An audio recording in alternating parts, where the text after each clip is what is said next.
care of them, and yet Jesus is clearly teaching here that without him, you are not saved.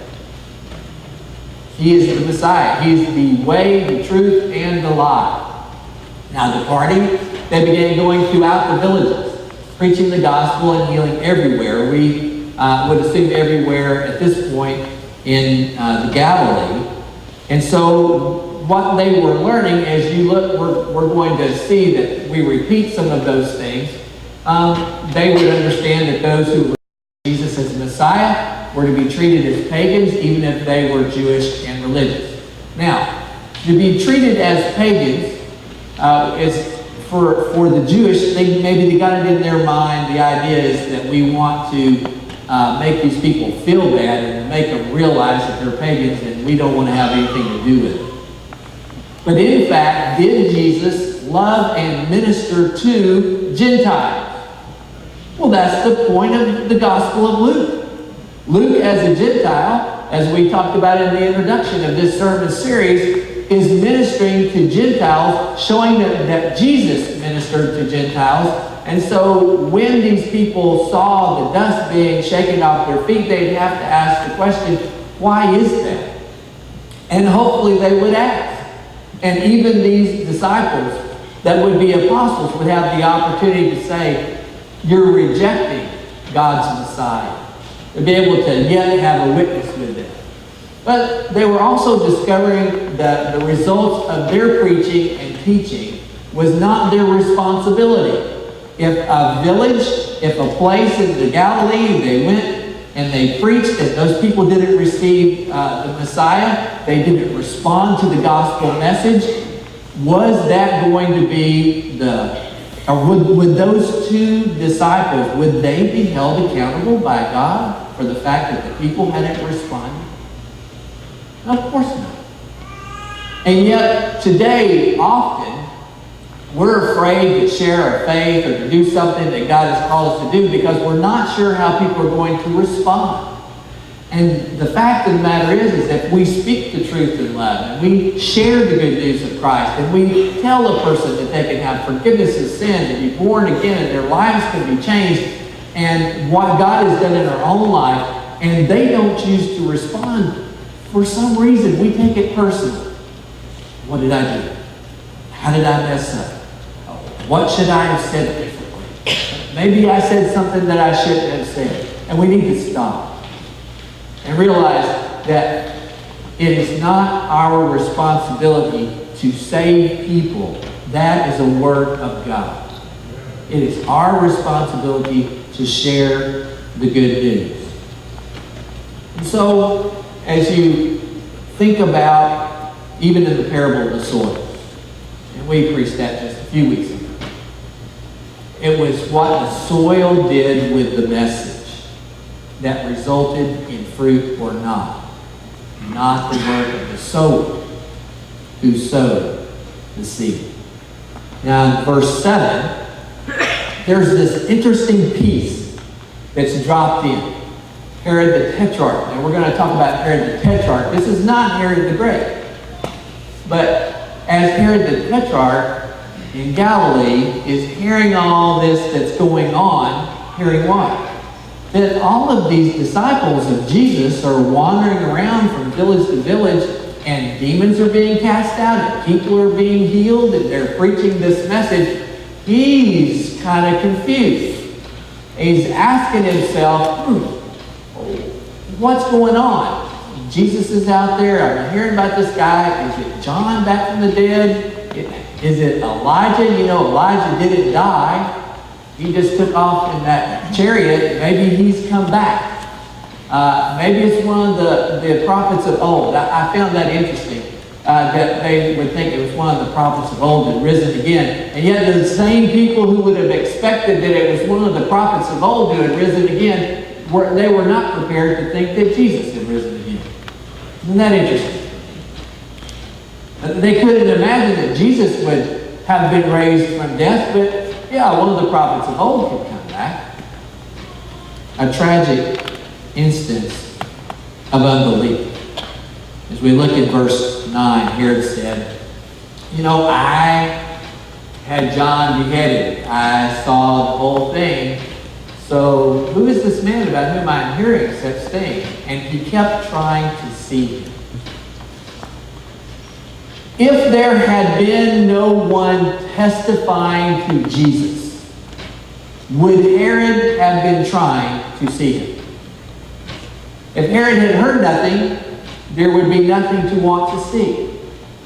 And that's very much true of our world today. If I don't testify to the things that Jesus is doing in our lives, in our church family, in the church as a whole, if we don't talk about those kinds of things, then people will not know. It's going to be something, folks, that yes, I know that Jesus did not go out of his way to try to get this message to Herod. He didn't go and visit in hopes of seeing Herod respond to the gospel. In fact, he referred to him as an old fox. Kind of sneaky guy. But the reality is that you and I have the opportunity, through just testifying to the work of God in our lives, to reach people in places of power, to reach people in places of influence, not because of ourselves, but because of our testimony in Christ. And notice that when the apostles returned, they gave an account to Jesus of all that they had done. Taking them with him, he withdrew by himself to a city called Bethsaida. Now, in this particular situation, this is one of the things that Elaine Peeberton would love to see, that we would go visiting on Monday nights and everybody would come back and tell all the things that happened during visitation. She would love to hear all the testimonies. As it is, she has to call each one of us through the week and find out what happened. But isn't that an incredible thing, to be able to sit down with the Son of God and to say, you sent us out? And it hasn't been just a few months ago. I was a fisherman. It wasn't just a short time ago. I was a tax collector. I was a zealot. I was this, I was that. And if someone had told me, I'm sending you out to preach that the Messiah has come, that the kingdom of God is at hand, and to cast out demons and to heal people, I would have laughed. I would have told you, you are crazy. But when their lives intersected the life of Jesus Christ, they were changed. They were new people. And they were now expecting and anticipating that whatever God wanted to do in their life, they would be able to do because Jesus said so. Would they trust him? Would they do what Jesus was calling them to do? Even as new believers, even as young in their faith, obviously just coming to know Christ. And so he takes them off to spend this kind of time together, to talk about what had happened. And I want to challenge you today that one of the things about the challenges of following Christ are not just being called to do something that is beyond ourselves, but it's also remembering that there are going to be times when Jesus brings you out of the hustle and bustle of life and the busyness of every day. And through some circumstances, he brings you to a place where you can hear his voice in his word, the direction of his spirit, and you can know how he has been at work in your life. You can go back and you can see, Lord Jesus, I know how you got me through this circumstance and that circumstance. And you gave me the strength that I needed to share the gospel with this person and to minister to that person. We need time alone with the Lord. Well, Herod, he hadn't stopped the work of God when he beheaded John. It was a sad thing for certain. It doesn't matter how much power that you have as a person on earth. You're not going to stop the work of God. So what were they learning? Well, we have all the things that they were learning so far, but notice also that God can make his work known on every level of society.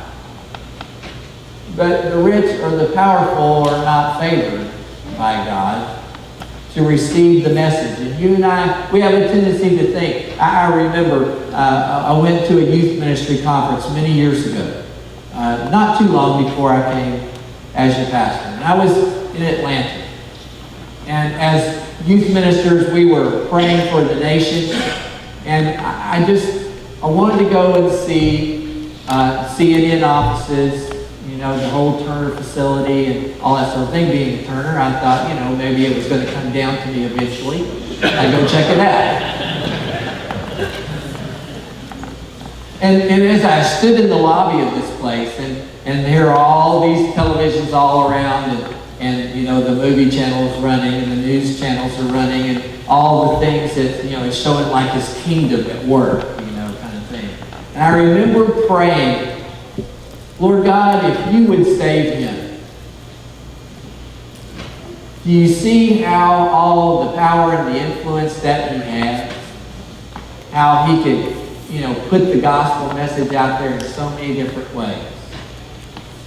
And I began to understand over time, God doesn't need Ted Turner.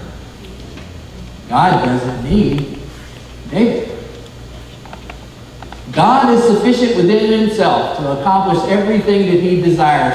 The question and the challenge for me today is, God is going to be at work. Am I going to be working with him? Am I going to be working against him? Am I going to be a part of what matters to him? Or am I going to waste my life on what matters to me, knowing that all those things are only temporary? Well, in verse 11, the crowds, they know where Jesus has gone, and they're following him, and he welcomes them. He's trying to get away. You can imagine all the things that they've gone through, and yet he doesn't run them away. He begins speaking to them about the kingdom of God. And what? He's proclaiming, and he's healing. That was the ministry that had been prophesied in the Old Testament of the Messiah, and he's doing it. And so as the day is ending, the 12 came and said, we need to get rid of these people.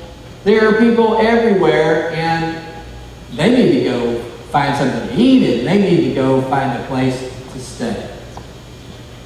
And that was a pretty good evaluation from a human perspective. Folks, I want to tell you, when we make the mistake of evaluating the things going on around us from purely a human perspective, what we think is right, what we think is fair, what we think is best, we are always going to fail to see what Jesus sees. Notice in verse 13, he looks at them and he says, we'll get back to verse 13. Unless it skips.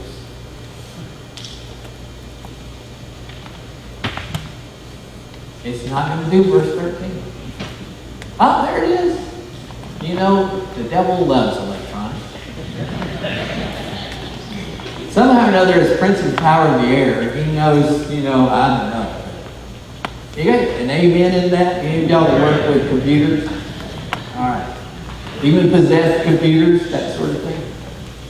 You see in verse 13, Jesus looks at these 12 people, these men, and he says, you give them something to eat.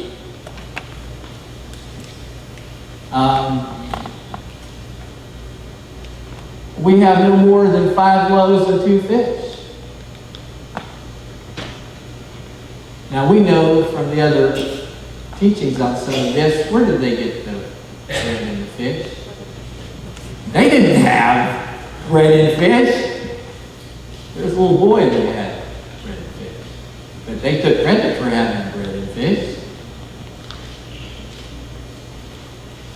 Could it be that sometimes as a church family, we as adults, and we think, boy, we've got to, get with it, we've got to do our part, and we do. We need to do those things. But is it sometimes not true that even some of the little feet who just ran out of this room to Children's Church are the ones that God has prepared to do something that causes things to happen here that we would never see were it not for the fact that they have a childlike faith and they're ready to be obedient to God.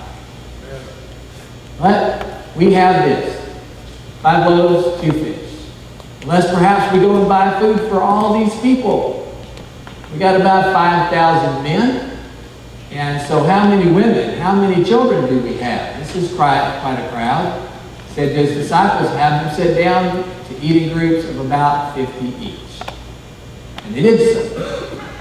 And they had them all sit down. Some people say, I don't like organized religion. I don't like church. Everything's kind of organized, and there's a time for this and a time for that. Folks, I want you to see our God, who created our world and our universe in an organized way. How many of you woke up this morning and unbuckled the strap from yourself in the bed because you weren't sure if gravity was going to work today? You buckled yourself in before you went to sleep, right? Now, you were counting on gravity all night last night, and you were pretty sure when you woke up today it was going to still be functional. You have an organized God. And there's not a problem with organization. Jesus told his disciples, you're going to do this now. Break these folks up into about 50 each. The problem